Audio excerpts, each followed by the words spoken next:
السلام عليكم ورحمة الله وبركاته.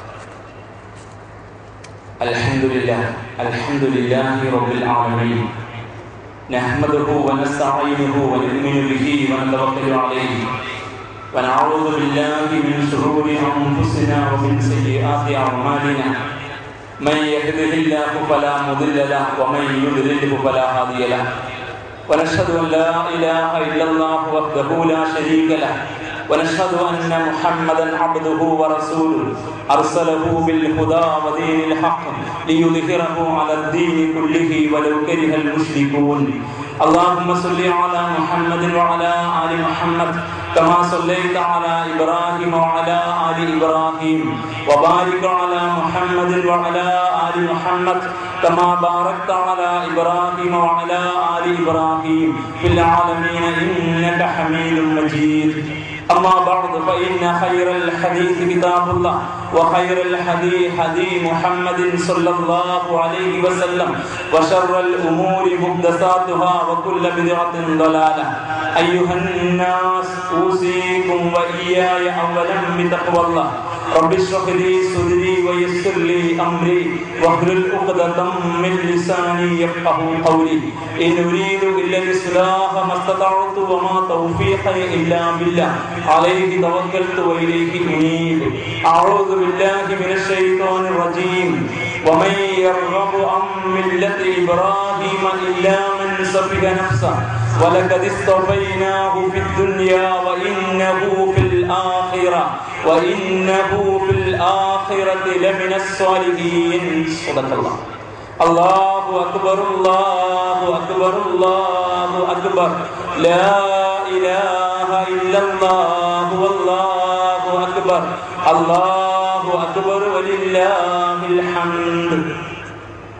ബഹുമാന്യരായ സത്യവിശ്വാസികളെ, വിശ്വാസിനികളെ, മറ്റു സഹോദരി സഹോദരന്മാർ, പ്രപഞ്ചനാഥന്റെ വിധിവിലക്കുകൾ പാലിച്ചുകൊണ്ട് അവന്റെ കൽപ്പനാ നിരോധങ്ങളെ സൂക്ഷിച്ച് ജീവിക്കണമെന്ന് ആദ്യമായി എന്നോടും തുടർന്ന് എൻ്റെ സഹോദരി സഹോദരന്മാരോട് ഉപദേശിക്കുന്നു. ത്യാഗത്തിൻ്റെയും സമർപ്പണത്തിൻ്റെയും മഹിത ആശയങ്ങളെ ഒരിക്കൽ കൂടി ഓർമ്മിപ്പിച്ചുകൊണ്ട് ബലിപെരുന്നാളിൻ്റെ സുദിനം നമുക്ക് സമാഗതമായിരിക്കുകയാണ്. സത്യവിശ്വാസി സമൂഹത്തെ സംബന്ധിച്ചിടത്തോളം സന്തോഷിക്കാനും ആഘോഷിക്കാനുമുള്ള സവിശേഷമായ രണ്ടു സുദിനങ്ങളിൽ രണ്ടാമത്തേതാണ് ഈദുൽ അദ്ഹ അഥവാ ബലിപെരുന്നാളിൻ്റെ ഈ സന്തോഷവേള. അല്ലാഹുവിൻ്റെ ദീനിന്റെ മാർഗത്തിൽ ജീവിക്കുന്ന വിശ്വാസികളെ സംബന്ധിച്ചിടത്തോളം ഈ ദിനത്തിലെ ആഹ്ലാദവും അവരുടെ മനസ്സിൽ ഇബ്രാഹിം നബി അലൈഹിസ്സലാമയുടെ ജീവിത സന്ദേശം ഉണ്ടാക്കുന്ന വൈകാരിക ആന്തോളനങ്ങളും പറഞ്ഞറിയിക്കാൻ കഴിയാത്തതാണ്. ആവേശത്തോടുകൂടി തക്ബീർ ധ്വനികൾ മുഴക്കിക്കൊണ്ട് ഈദ്ഗാഹിലേക്കും പള്ളികളിലേക്കും വിശ്വാസി സമൂഹം ഒഴുകുന്നത് പ്രവാചകൻ ഇബ്രാഹിം നബി അലൈഹിസ്സലാമയുടെ ജീവിത സന്ദേശത്തിന്റെ അനുസ്മരണം മനസ്സിൽ ആ ചിന്തകളെ നിലനിർത്തിക്കൊണ്ടും ആ ഓർമ്മകളെ ജീവത്തായ വിധം മനസ്സിൽ ക്രമീകരിച്ചുകൊണ്ടുമാണ് എന്നത് ഈ ദിനത്തിന്റെ ഒരു പ്രത്യേകതയാണ്. 4000 വർഷങ്ങൾക്കപ്പുറത്ത് ജീവിച്ചിരുന്ന മഹാനായ ഇബ്രാഹിം നബി അലൈഹിസ്സലാം, peace be upon him, Abraham പിതാവ്, ഇന്നും ലോകത്ത് വർഷാവർഷം ക്രമം തെറ്റാതെ മുറ തെറ്റാതെ അനുസ്മരിക്കപ്പെടുന്നു എന്നത് ഏറെ അത്ഭുതകരമായി നമുക്ക് തോന്നാം. അനുസ്മരണം കൊണ്ട്, ആവർത്തിച്ചുള്ള അനുസ്മരണം കൊണ്ട് ഒരിക്കലും അതിൻ്റെ പ്രസക്തി വറ്റിപ്പോവാത്ത വിധം സമൂഹത്തിന് മുമ്പിൽ ഇബ്രാഹിം നബി അലൈഹിസ്സലാമയുടെ ജീവിത സന്ദേശം ഓരോ വർഷവും പ്രസക്തമായി നിലകൊള്ളുന്നു എന്നതാണ് ഈ ആവർത്തനം നമ്മെ ഓർമ്മപ്പെടുത്തുന്നത്. യഥാർത്ഥത്തിൽ പല ആവർത്തനങ്ങളും നമുക്ക് അരോചകമായി തോന്നാറുണ്ട് എങ്കിൽ 4000 വർഷമായി ഭൂമുഖത്ത് ഇബ്രാഹിം നബി അലൈഹിസ്സലാം മക്കയിൽ നടക്കുന്ന ഹജ്ജ് കർമ്മങ്ങളിലൂടെയും ലോകത്തുടനീളം വിശ്വാസികൾ ജീവിച്ചുകൊണ്ടിരിക്കുന്ന പ്രദേശങ്ങളിൽ നടന്നുകൊണ്ടിരിക്കുന്ന ബലിപെരുന്നാളിന്റെ ആഘോഷത്തിലൂടെയും ആവർത്തിച്ചുകൊണ്ടിരിക്കുന്നു. ആ ആവർത്തനം മാലോകർക്ക് പ്രചോദനമായി തീരുന്നു. ലോകൈക നേതാവായി അല്ലാഹു വാഴ്ത്തിയ മഹാനാണ് അബ്രഹാം പിതാവ് ഇബ്രാഹിം നബി അലൈഹിസ്സലാം. യഥാർത്ഥത്തിൽ അദ്ദേഹം ഇന്ന് നിലവിലുള്ള എല്ലാ ജനവിഭാഗങ്ങളെയും കണ്ണി ചേർക്കുന്ന ഒരു വലിയ കണ്ണിബന്ധം കൂടിയാണ്. ഇന്ന് നിലവിലുള്ള മതസമൂഹങ്ങൾ അബ്രഹാം പിതാവിനെ അറിയുന്നു എന്നത് തന്നെ ഇബ്രാഹിം നബി അലൈഹിസ്സലാം പ്രവാചകന്മാരുടെ പ്രപിതാവായി നിലകൊള്ളുന്ന ആ മഹൽ വ്യക്തിത്വം മനുഷ്യരെ ഒന്നിപ്പിക്കാനും മാനവിക ഐക്യത്തിന്റെയും സാഹോദര്യത്തിന്റെയും സമന്വയത്തിന്റെയും വലിയ അടയാളമായി സമൂഹത്തെ ഒരുമിപ്പിച്ച് ഒരേ പാതയിൽ മുന്നോട്ട് കൊണ്ടുപോകാനും ഏറെ പ്രചോദനമാകുന്നു എന്നതും സന്തോഷകരമായ അനുഭവം തന്നെ. ഈ അനുഭവത്തിന്റെ സുദിനത്തിലാണ് പ്രവാചകൻ ഇബ്രാഹിം നബി അലൈഹിസ്സലാമയുടെ ജീവിത സന്ദേശം അനുസരിച്ചുകൊണ്ട് നാം അള്ളാഹുവിനെ വാഴ്ത്തിക്കൊണ്ടിരിക്കുന്നത്. ഇറാഖിൽ ജനിച്ച ഇബ്രാഹിം നബി അലൈഹിസ്സലാം അവിടുത്തെ മുഖ്യ പുരോഹിതനായ ആസറിന്റെ മകനായി ശേഷം ഉത്തരവാദിത്തം ഏറ്റെടുക്കേണ്ടുന്ന ഇബ്രാഹിം നബി അലൈഹിസ്സലാം പൗരോഹിത്യ പട്ടം വർഷാവർഷങ്ങളായി കാലങ്ങളായി പതിച്ചു കിട്ടിയ കുടുംബത്തിലെ ഒരു പുതുതലമുറ എന്ന നിലയ്ക്ക് നമ്രൂദ് രാജനുമായി ഭരണാധികാരവുമായി ഏറെ അടുത്തു നിൽക്കാൻ അവകാശവും അർഹതയുമുള്ള ഇബ്രാഹിം നബി അലൈഹിസ്സലാം പക്ഷേ ഏകനായ നാഥനെ കുറിച്ചുള്ള അറിവിന്റെ അടിസ്ഥാനത്തിൽ ആ നാഥന്റെ സന്ദേശ പ്രബോധന പ്രചാരകനായി ഇറാഖിൽ എഴുന്നേറ്റുന്നതിനാൽ കുടുംബത്തിൽ നിന്ന് ത്യജിക്കപ്പെടുകയും സമൂഹം അദ്ദേഹത്തെ ബഹിഷ്കരിക്കുകയും ഭരണകൂടം അദ്ദേഹത്തിന് അഗ്നികുണ്ഡമൊരുക്കുകയും ചെയ്തു എന്നതാണ് ഇറാഖിലെ ഇബ്രാഹിം നബി അലൈഹിസ്സലാമിന്റെ ജീവിത കാലഘട്ടത്തിലെ ചരിത്രം വിശുദ്ധ ഖുർആൻ നമ്മെ പഠിപ്പിക്കുന്നത്. അഗ്നികുണ്ഡങ്ങളുടെ മുമ്പിൽ അഗ്നികുണ്ഡത്തിന് മുമ്പിൽ പതറാതെ ഏകനായ നാഥന്റെ സന്ദേശത്തിന്റെ മാർഗത്തിൽ സമർപ്പിതനായി ജീവിക്കാൻ അദ്ദേഹം തയ്യാറായപ്പോൾ ആ അഗ്നികുണ്ഡത്തെ മറികടന്നും അദ്ദേഹം എഴുന്നേറ്റ് നിൽക്കുകയും കാലഘട്ടത്തെ ത്രസിപ്പിക്കുന്ന മാലോകരുടെ മുമ്പിൽ ലോകൈക നേതാവായി തീർന്ന അള്ളാഹുവിന്റെ കൂട്ടുകാരനായി തീർന്ന മഹൽ വ്യക്തിത്വമായി തീരുകയും ചെയ്തു എന്ന ചരിത്രം നമ്മുടെ മുമ്പിൽ എന്നും നമുക്ക് ഒരുപാട് പ്രചോദനങ്ങളായി നിലകൊള്ളുന്നു. അതുകൊണ്ട് നാം മുഴക്കുന്ന തക്ബീർ ഇബ്രാഹിം നബി അലൈഹിസ്സലാമയുടെ ഈ ത്യാഗത്തിന്റെയും സമർപ്പണത്തിന്റെയും സന്ദേശം ഉൾക്കൊണ്ടുകൊണ്ട് ഏകനായ നാഥന്റെ മാർഗത്തിൽ ഉറച്ചു നിൽക്കാൻ നാം തയ്യാറാണ് എന്ന ആവർത്തിച്ചുള്ള പ്രഖ്യാപനമാണ്. അല്ലാഹു അക്ബർ, അല്ലാഹു അക്ബർ, അല്ലാഹു അക്ബർ. അല്ലാഹുവാണ് ഏറ്റവും വലിയവൻ. അവന്റെ നാമം എന്നെന്നും ഉയരട്ടെ. അവൻ നീനാൾ വാഴട്ടെ. നാഥൻ ഏറെ മഹത്തുടയവൻ എന്ന് നാം ഉറക്കെ പ്രഖ്യാപിക്കുമ്പോൾ ഇബ്രാഹിം നബി അലൈഹിസ്സലാമ ഏതൊരു സന്ദേശത്തിന്റെ മാർഗത്തിൽ ഏതൊരു നാഥനെ വണങ്ങി ജീവിച്ച് മുന്നോട്ട് പോയപ്പോഴാണോ അദ്ദേഹം ഈ കുണ്ടം ഏറ്റുവാങ്ങേണ്ടി വന്നത്, ആ പാതയിൽ ഒരിക്കലും പിറകോട്ട് പോവാതെ അനുസ്യൂതം അക്ഷീണം അനവരതം മുന്നേറുമെന്ന ഉറച്ച പ്രഖ്യാപനമാണ് നമ്മുടെ ഈ തക്ബീറുകൾ. ഈ കുണ്ടത്തിൽ നിന്ന് രക്ഷപ്രാപിച്ച ഇബ്രാഹിം നബി അലൈഹിസ്സലാം ഇറാഖ് വിട്ട് പലായനം ചെയ്യുകയും മാലോകർ ജീവിച്ചു കൊണ്ടിരുന്ന പ്രദേശങ്ങളിലെല്ലാം ഇസ്ലാമിന്റെ പ്രബോധന പ്രവർത്തനവുമായി നടന്നു നീങ്ങുകയും ചെയ്തു എന്ന് ചരിത്രം നമ്മെ പഠിപ്പിക്കുന്നു. അത്തരം ഒരു ഘട്ടത്തിൽ അള്ളാഹുവിന്റെ കൽപ്പനയ്ക്ക് മുമ്പിൽ വിനീത വിധേയനായി നിന്നുകൊണ്ട് തന്റെ ഭാര്യയെയും കുഞ്ഞിനെയും വാർദ്ധക്യ സഹജമായ അവസ്ഥ ലഭ്യമായ മകൻ ഇസ്മായിലിനെയും ഫലശൂന്യമായ മക്കയിൽ കൊണ്ടുവന്നാക്കി എന്നത് അദ്ദേഹത്തിന്റെ ജീവിതത്തിലെ ത്യാഗത്തിന്റെ ത്യജിക്കലിന്റെ സമർപ്പണത്തിന്റെ വലിയ ഒരു ചരിത്രമായി വീണ്ടും ഖുർആൻ നമ്മുടെ മുമ്പിൽ അവതരിപ്പിക്കുകയാണ്. അതുകൊണ്ട് നാഥന്റെ മാർഗത്തിൽ ത്യജിക്കാൻ, അവന്റെ മാർഗത്തിൽ ത്യാഗം ചെയ്യാൻ നമ്മൾ തയ്യാറാണ് എന്നും അവനാണ് നമുക്ക് ഏറ്റവും വലിയവൻ എന്നും ആവർത്തിച്ചുള്ള പ്രഖ്യാപനമാണ് നമ്മുടെ തക്ബീറിന്റെ ബാക്കി ഭാഗം. ലാ ഇലാഹ ഇല്ലല്ലാഹു അല്ലാഹു അക്ബർ. അതുകൊണ്ട് ഈ നാഥനല്ലാതെ മറ്റൊരു ആരാധനയില്ല. നാം പരമമായി അനുസരിക്കേണ്ടുന്ന വണങ്ങേണ്ടുന്ന നാം നമിക്കുകയും പ്രകീർത്തനം ചെയ്യുകയും ചെയ്യേണ്ടുന്ന പ്രണമിക്കേണ്ടുന്ന ആരാധന അർപ്പിക്കേണ്ടുന്ന ഒരേ ഒരു നാഥൻ അല്ലാഹു മാത്രമാണ്. അവന്റെ മഹത്വം, അവനെത്ര മഹത്വമുടയവൻ, അവന്റെ നാമം നീനാൾ വാഴട്ടെ എന്ന് നാം വീണ്ടും ആവർത്തിച്ച് പ്രഖ്യാപിക്കുമ്പോൾ ഇബ്രാഹിം നബി അലൈഹിസ്സലാമ തമ്പുരാന്റെ മാർഗത്തിൽ ചെയ്ത ഈ ത്യാഗത്തെ നാം വീണ്ടും അനുസ്മരിക്കുകയാണ്.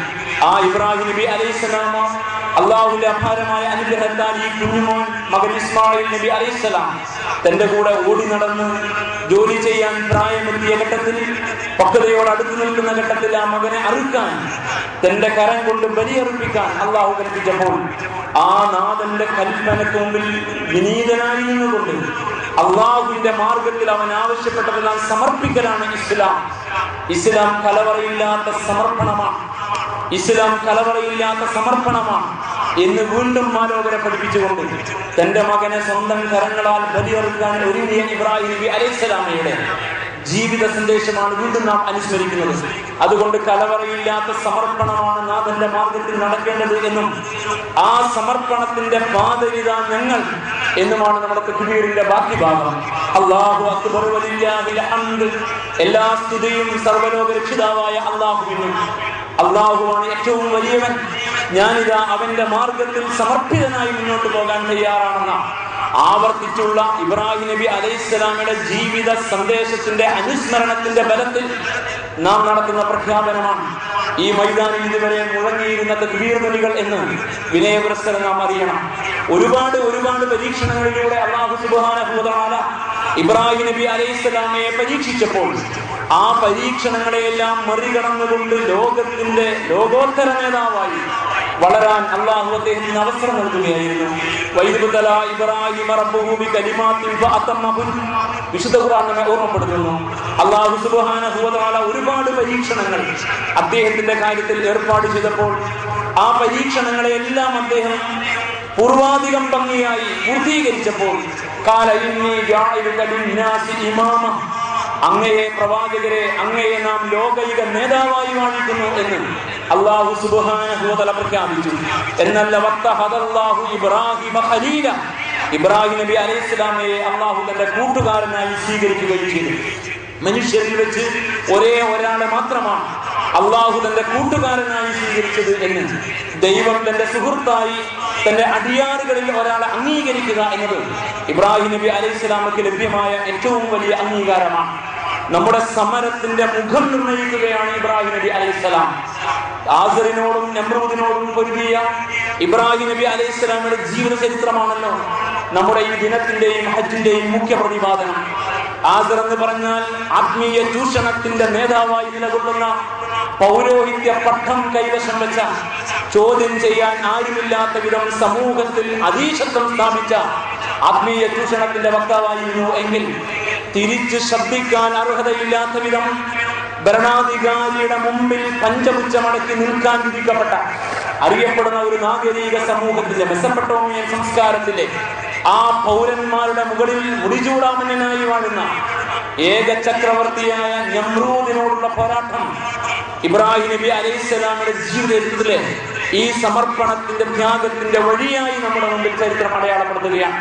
പൗരോഹിത്യവും ഭരണകൂടവും തമ്മിലുള്ള അവിശുദ്ധമായ കൂട്ടുകെട്ട് എന്നും മനുഷ്യർക്ക് വലിയ ഭാരമാണ്. അത് മനുഷ്യന്റെ സ്വച്ഛന്തമായ പ്രയാണത്തിന് തടസ്സമാണ്.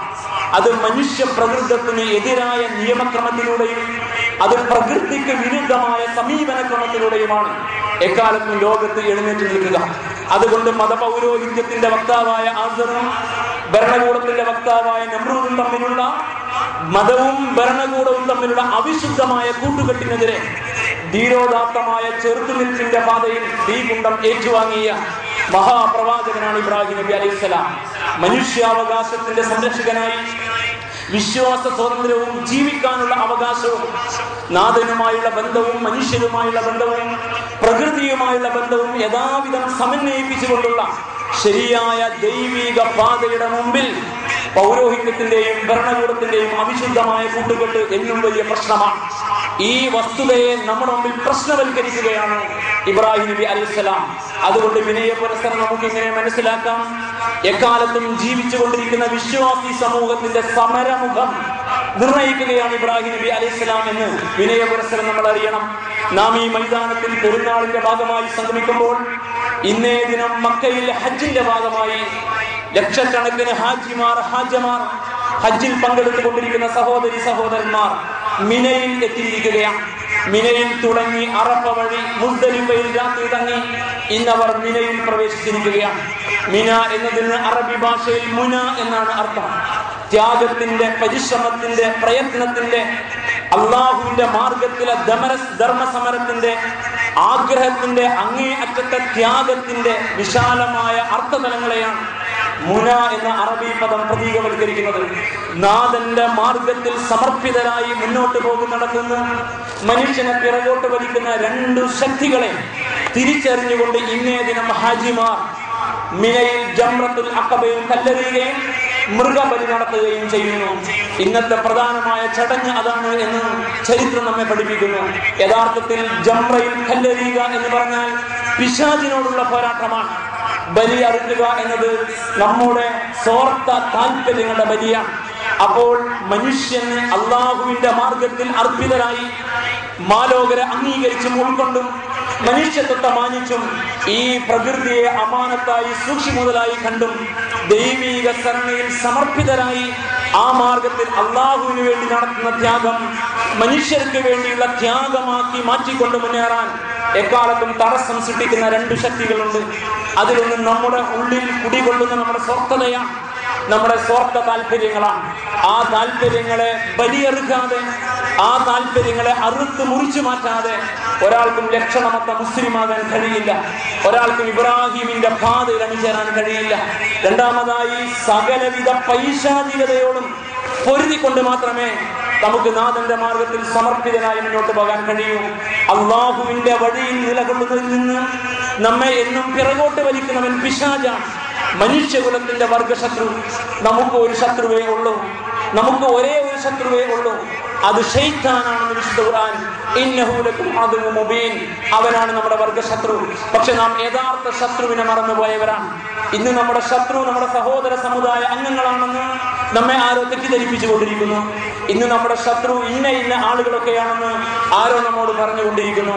യഥാർത്ഥത്തിൽ നമ്മുടെ ശത്രു മനുഷ്യകുലത്തിന്റെ, മാനവകുലത്തിന്റെ ശത്രുവായ, ധാർമ്മികതയുടെ എതിരാളിയായ പിശാചാണ് എന്ന വലിയ പാഠമാണ്.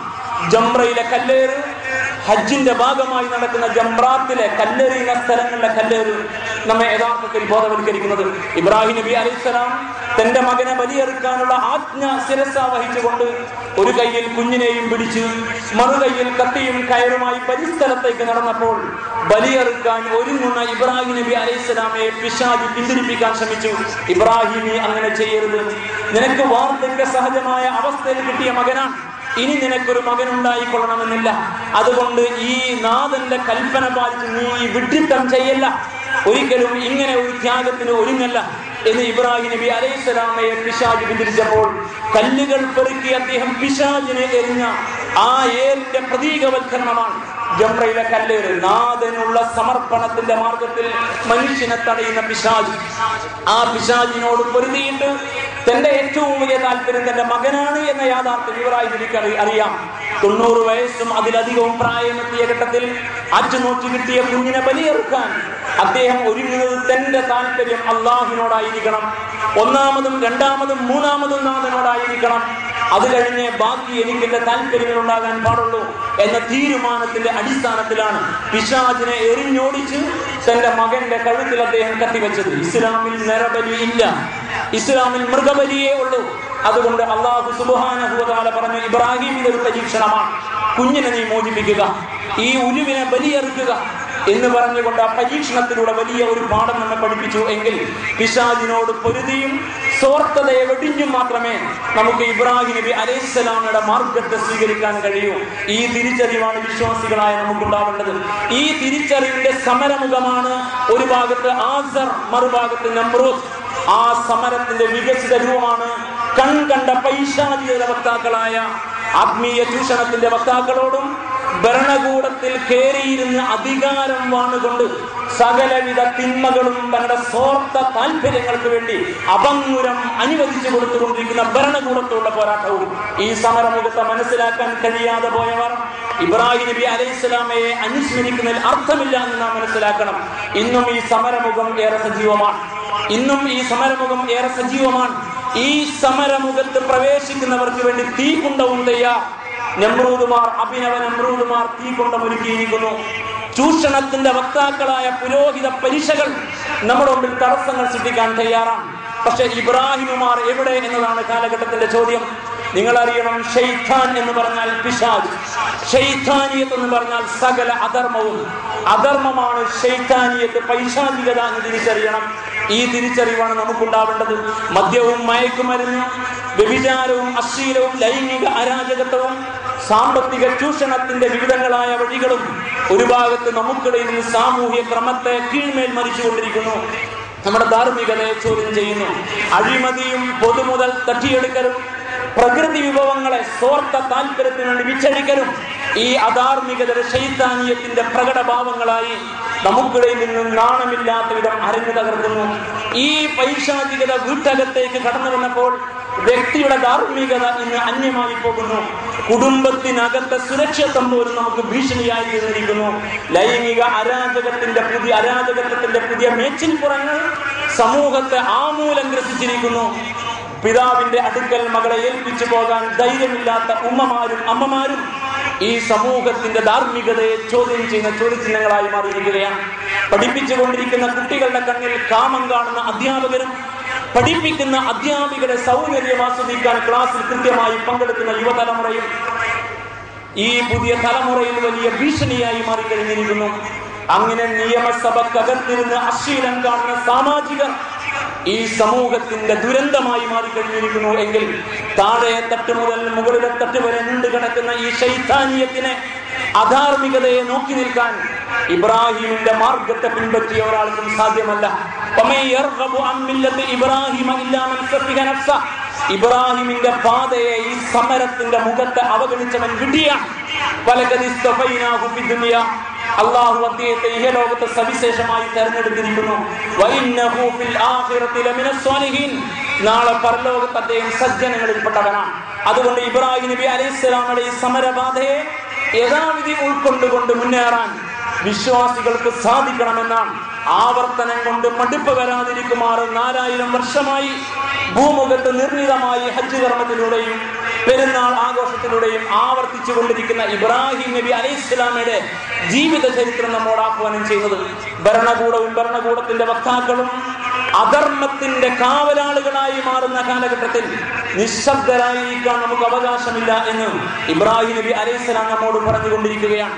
യഥാർത്ഥത്തിൽ സകലമാന അധാർമികതയുടെയും കാവലാളുകളായി, പൊതുമുതൽ തട്ടിയെടുക്കുന്നവരും വഞ്ചകരുമായി, വലിയ വലിയ അഴിമതികളുടെ ചരിത്രം സൃഷ്ടിക്കുന്നവരായി ഈ രാജ്യത്ത് ജീവിക്കുന്ന അവസാനത്തെ പൗരനും ജീവിക്കാൻ അവകാശമുണ്ടെന്ന് കൃത്യമായി രേഖപ്പെടുത്തപ്പെട്ട പ്രമാണങ്ങളെ മുമ്പിൽ വെച്ചും അത്തരം സംഗതികൾക്കെതിരെ നിലപാട് സ്വീകരിക്കുന്ന ആളുകൾ, അത്തരം ആളുകളോട് പൊരുതൽ ഏറ്റവും വലിയ ധർമ്മസമരമായി, ഇബ്രാഹിമി മില്ലത്തിന്റെ സമരമായിട്ട് നമ്മുടെ മുമ്പിൽ ചരിത്രം പഠിപ്പിക്കുന്നു. അതാണ് നമ്രൂദ് രാജന് മുമ്പിൽ ഇബ്രാഹിം നബി ശബ്ദിക്കാനുള്ള കാരണം. വിശുദ്ധ ഖുർആൻ നമ്മോട് പറയുകയാണ്, 4000 കൊല്ലങ്ങൾക്ക് അപ്പുറത്ത് നടന്ന ഒരു സംഭവത്തെ നമ്മുടെ മുമ്പിൽ പച്ചയായി അവതരിപ്പിച്ചുകൊണ്ട് അലം തറ, നീ കണ്ടുവോ, നിനക്കറിയാമോ, അലം തറ ഇലല്ലദീ ഹാജ്ജ ഇബ്രാഹിമ ഫീ റബ്ബി അൻ ആതാഹുല്ലാഹുൽ മുൽക്ക്, അധികാരം നിനക്ക് നൽകിയത് തമ്പുരാനാണ് എന്ന് നമ്രൂദിന്റെ മുഖത്ത് നോക്കിയിട്ട് ഇബ്രാഹിം നബി അലൈഹിസ്സലാം പറഞ്ഞപ്പോൾ ഇബ്രാഹിം നബി അലൈഹിസ്സലാമോട് തർക്കിച്ച ആ നമ്രൂദിനെ നീ കണ്ടുവോ എന്ന് നമ്മളോട് ഖുർആൻ ചോദിക്കുമ്പോൾ നിങ്ങൾ അറിയണം, കാലാകാലങ്ങളായി വായിക്കപ്പെടുന്ന ഖുർആനിൽ 4000 വർഷങ്ങൾക്കപ്പുറത്ത് നമ്രൂദിന്റെ കോട്ട കൊത്തളങ്ങളെ വിറപ്പിക്കുമാറ് അധികാരം നാഥൻ നൽകിയതാണ്.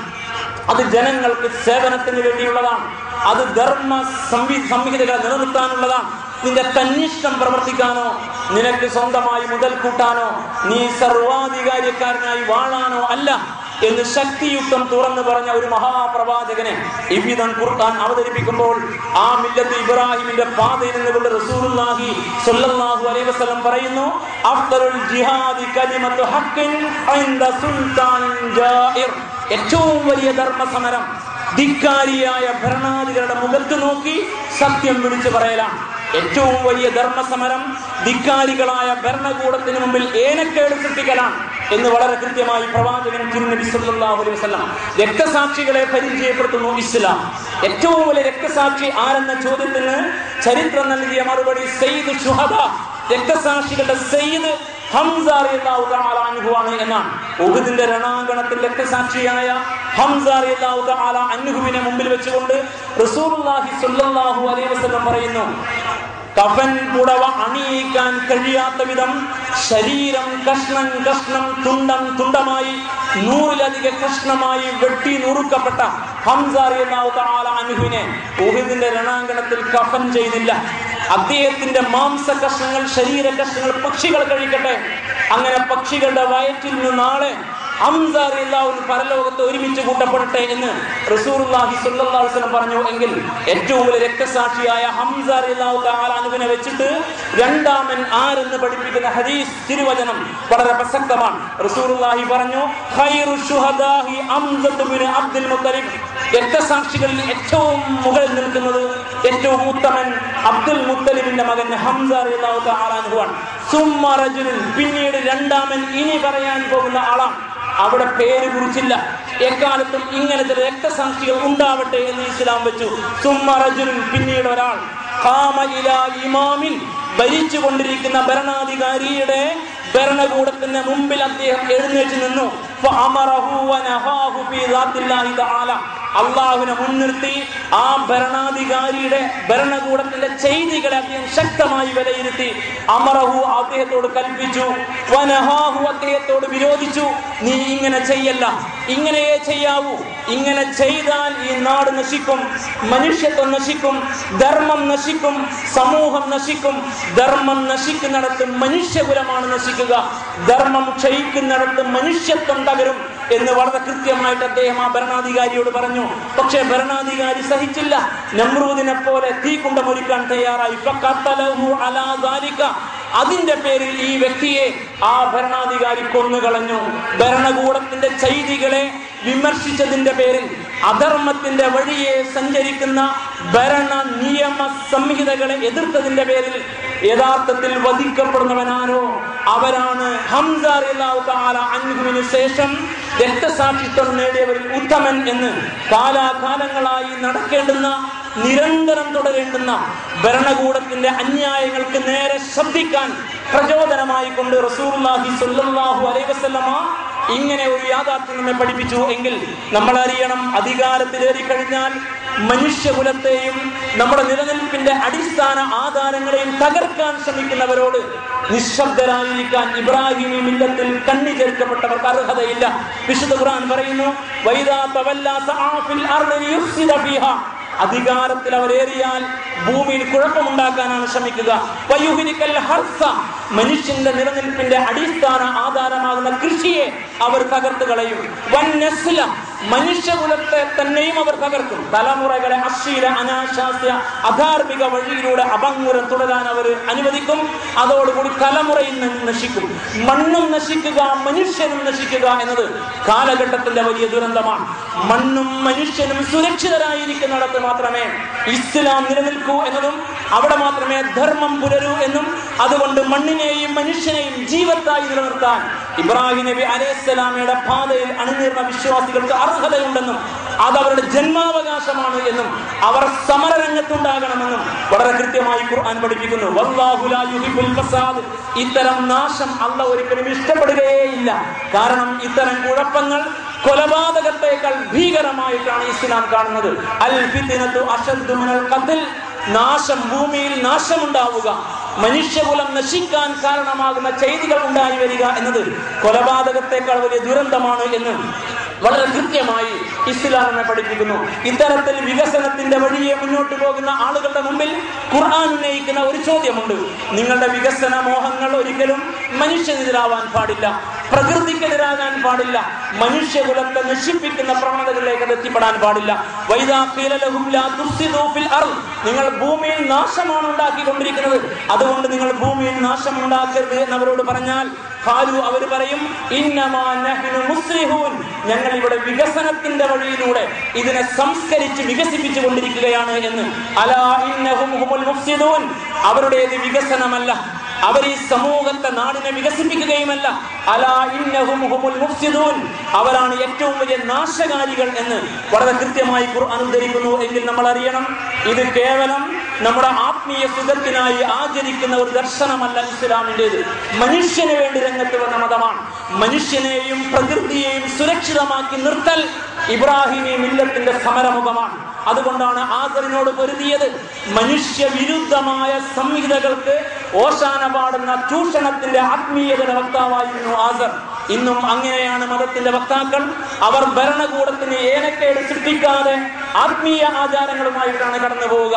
അത്തരം ആത്മീയ ആചാരങ്ങളുടെ വക്താവായ ആസറിനോടും ഭരിച്ചുകൊണ്ടിരിക്കുന്ന ഭരണകൂടത്തിന്റെ വക്താവായ നമ്രൂദിനോടും ഒരുപോലെ പൊരുതിയ ഒരു പ്രവാചകന്റെ ചരിത്രം 4000 വർഷങ്ങളായി നിരന്തരം അനുസ്മരിക്കണമെന്ന് അല്ലാഹു തീരുമാനിച്ചു എങ്കിൽ ഈ അനുസ്മരണത്തിന് വലിയ മർമ്മങ്ങളുണ്ട് എന്ന് വിനയപുരസ്സരം നമ്മൾ അറിയുക. അതുകൊണ്ട് നമ്മുടെ സമരമുഖം നിർണയിക്കപ്പെടട്ടെ. നാം മനുഷ്യന് വേണ്ടിയാണ്, നാം പ്രകൃതിക്ക് വേണ്ടിയാണ്, നാം ധർമ്മത്തിന് വേണ്ടിയാണ്. ധർമ്മ സംസ്ഥാപനാർത്ഥായാം നാം ഈ രംഗത്തിറങ്ങി പണിയെടുക്കേണ്ടവരാണ്. അതായിരുന്നു പ്രവാചകന്മാരുടെ പാത, അതായിരുന്നു ഇബ്രാഹിം നബി അലൈഹി സ്വലാമയുടെ പാത, അതാണ് വിശുദ്ധ ഖുർആന്റെ സന്ദേശം, അതാണ് ബലി പെരുന്നാളിന്റെ സന്ദേശം, അതാണ് ഹജ്ജിന്റെയും സന്ദേശം. അതുകൊണ്ട് ഈ സന്ദേശത്തെ യഥാവിധി ഉൾക്കൊണ്ടുകൊണ്ട് അള്ളാഹുവിന്റെ മാർഗത്തിൽ ആവർത്തിച്ച് നമ്മുടെ കൂറ് പ്രഖ്യാപിച്ചുകൊണ്ട് നമുക്ക് മനുഷ്യന് വേണ്ടി പുതിയ പ്രതിജ്ഞകൾ എടുക്കാം, നമുക്ക് പ്രകൃതിക്ക് വേണ്ടി പുതിയ പ്രതിജ്ഞകൾ എടുക്കാം, നമുക്ക് ധർമ്മത്തിന് വേണ്ടി സമരരംഗത്ത് ഉറച്ചു നിൽക്കാം. അക്ഷീണം അനവരം നമുക്ക് മുന്നോട്ട് പോവാം. അടുത്ത ബലിപെരുന്നാളിന്റെ വേദിയിൽ ഒരുമിച്ച് കൂടും വരെ ഈ സമരോത്സുകതയെ ക്രിയാത്മകമായ മാർഗത്തിൽ, രചനാത്മകമായ മാർഗത്തിൽ നമുക്ക് നിലനിർത്താം. പ്രപഞ്ചനാഥൻ ഈ സമരമുഖത്തെ യഥാവിധി ഉൾക്കൊണ്ടുകൊണ്ട് മണ്ണിൽ ജീവിക്കുന്ന ഇബ്രാഹിമുമാരായിട്ട് മാറാൻ, ആ ഇബ്രാഹിമി മില്ലത്തിലെ ഹബീബായ റസൂലുള്ളാഹി സ്വല്ലല്ലാഹു അലൈഹി വസല്ലം പാന്താവിൽ ഉറച്ചു നിൽക്കാൻ നമ്മെ സഹായിക്കുമാറാവട്ടെ. നാഥൻ നമ്മെ അനുഗ്രഹിക്കുമാറാവട്ടെ. ഇന്നല്ലാഹു മലായികതഹു യുസല്ലൂന അലൻ നബിയ്യി യാ അയ്യുഹല്ലദീന ആമനൂ സ്വല്ലൂ അലൈഹി വസല്ലിമൂ തസ്ലീമാ.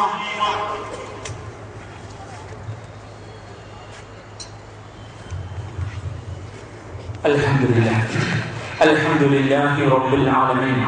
اللهم صل وسلم على عبدك ورسولك محمد الأمين وعلى آله وأصحابه أجمعين. أيها الناس أوصيكم ثانيا بتقوى الله يا أيها الذين آمنوا اتقوا الله حق تقاته ولا تموتن إلا وأنتم مسلمون. ബഹുമാന്യരായ സഹോദരീ സഹോദരന്മാരെ, പ്രപഞ്ചനാഥന്റെ കൽപ്പനകളെ യഥാവിധി പാലിച്ചുകൊണ്ട് ജീവിക്കണമെന്ന് ഒരിക്കൽ കൂടി ഉണർത്തുന്നു. ബലിപെരുന്നാളിലെ സുദിനങ്ങൾ നമ്മുടെ സംസ്കാരത്തിന്റെ ശരിയായ പ്രദർശനമായിരിക്കണം. ഓരോ ആഘോഷങ്ങളും അതാത് മതവിഭാഗത്തിന്റെ സംസ്കാരത്തിന്റെ അടയാളങ്ങളാണ്.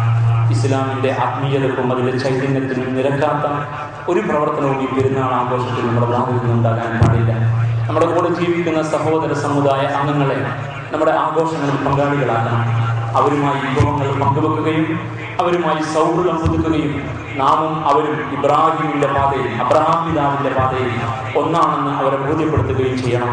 അതോടൊപ്പം തന്നെ ഇന്ന് നാം സുദിനത്തിൽ ഭക്ഷണം കഴിച്ചും ബലിമാംസം കഴിച്ചും സന്തോഷത്തോടുകൂടി മുന്നോട്ട് പോകുമ്പോൾ നേരെ ചുവ ഭക്ഷണം കഴിക്കാനും സ്വസ്ഥമായി ഉറങ്ങാനും കഴിയാതെ നമ്മുടെ അസമിലെ സഹോദരന്മാർ ഒരുപാട് ടെന്റുകളിൽ വളരെ പരിമിതമായ മലമൂത്ര വിസർജന സൗകര്യങ്ങൾക്ക് നടുവിൽ രോഗപീഠ അനുഭവിച്ചുകൊണ്ട് കഴിഞ്ഞുകൊണ്ടിരിക്കുന്നു എന്ന യാഥാർത്ഥ്യവും നാം അറിയണം. അതുകൊണ്ട് അവരുടെ കാര്യത്തിൽ പ്രാർത്ഥനയും അവർക്ക് സാധ്യമാകുന്ന സേവനവും നമ്മുടെ പെരുന്നാളിന്റെ ഭാഗമായി നടത്തേണ്ടതുണ്ട്. ഭക്ഷണ പദാർത്ഥങ്ങളും വസ്ത്രങ്ങളും അതുപോലെ തന്നെ പണവും നൽകി ആ സഹോദരന്മാർക്ക് വേണ്ടി സർവോപരി പ്രാർത്ഥന നൽകി നാം ഈ പെരുന്നാളിൽ അവരുമായി ഐക്യദാർഢ്യം പ്രഖ്യാപിക്കുക.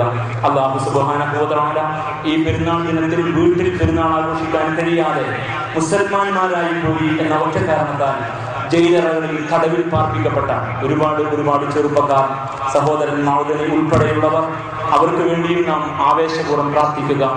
അവർ അനുഭവിക്കുന്ന പീഡനം ഒരു വിമോചനത്തിന്റെ പേറ്റുനോവാണെന്ന് ചരിത്രം നമ്മെ ആവർത്തിച്ച് പ്രഖ്യാപിക്കുകയാണ്. കമ്പ്യൂട്ടറും ലാപ്ടോപ്പും മൊബൈലും ഒക്കെ ഭീകരവാദത്തിന്റെ അടയാളങ്ങളായി മുദ്ര ചാർത്തപ്പെട്ട ഒരു പുതിയ സാമൂഹ്യ പശ്ചാത്തലത്തിലാണ് നമ്മൾ ജീവിച്ചുകൊണ്ടിരിക്കുന്നത്. സുത്യർഹനായ നാഥനെ വിശ്വസിച്ചു എന്ന ഒറ്റ കാരണത്താൽ ഭീകരനാകാൻ വിധിക്കപ്പെട്ട പുതിയ കാലഘട്ടത്തിൽ ഇவ்விധം പെരുന്നാൾ ആഘോഷിക്കാൻ കഴിയാതെ പോയ നമ്മുടെ സഹോദരന്മാർക്ക് വേണ്ടി നമ്മുടെ പെരുന്നാൾ ദിനത്തിലെ സവിശേഷമായ പ്രാർത്ഥനകൾ ഉയരേണ്ടതുണ്ട്. അല്ലാഹു സുബ്ഹാനഹു വ തആല നമ്മുടെ സ്വന്തം സഹോദരന്മാരെ അനുഗ്രഹിക്കുമാറാവട്ടെ. നാം ഏവരെയും അനുഗ്രഹിക്കുമാറാവട്ടെ. പീഡനപർവം ഏറ്റുവാങ്ങിക്കൊണ്ടിരിക്കുന്ന എല്ലാവർക്കും നാഥൻ വിമോചനത്തിന്റെ വഴിയൊരുക്കി കൊടുക്കുമാറാവട്ടെ. യഥാർത്ഥത്തിൽ ധർമ്മം പുലരുന്ന, നീതി പുലരുന്ന വിഭവങ്ങൾ കൃത്യമായി പങ്കുവെക്കപ്പെടുന്ന ഒരു നാട് നമ്മുടെ നാട്ടിൽ പുലരുന്നത് കാണാൻ നാഥൻ നമുക്ക് അവസരം നൽകി അനുഗ്രഹിക്കുമാറാവട്ടെ. അല്ലാഹു സുബ്ഹാനഹു വ തആല ഈ പെരുന്നാളിന്റെ സുദിനത്തിൽ നമ്മിൽ നിന്ന് മരിച്ചുപോയവർക്ക് മഗ്ഫിറത്തും മർഹമത്തും നൽകുമാറാവട്ടെ. നമ്മിലെ രോഗികൾക്ക് ശിഫയും ശമനവും നൽകുമാറാവട്ടെ. അല്ലാഹു അക്ബർ, അല്ലാഹു അക്ബർ, അല്ലാഹു അക്ബർ, ലാ ഇലാഹ ഇല്ലല്ലാഹു അല്ലാഹു അക്ബർ, അല്ലാഹു അക്ബർ വലില്ലാഹിൽ ഹംദ്. اللهم ارض عن الخلفاء الراشدين وامراء المرسلين ابي بكر الصديق وعمر بن الخطاب وعثمان بن عفان وعلي بن ابي طالب وعمي نبيك حمزه والعباس وبقيه الصحابه والقرابه والتابعين كلهم اجمعين. اللهم اغفر للمؤمنين والمؤمنات والمسلمين والمسلمات الاحياء منهم والاموات انك مجيب الدعوات يا قاضي الحاجات. اللهم اعز الاسلام والمسلمين واذل الشرك والمشركين. اللهم اعز الاسلام والمسلمين واذل الكفر والكافرين. اللهم اعز الاسلام والمسلمين واذل الظلم والظالمين. اللهم اجرنا من النار، اللهم اجرنا من النار، اللهم اجرنا من النار.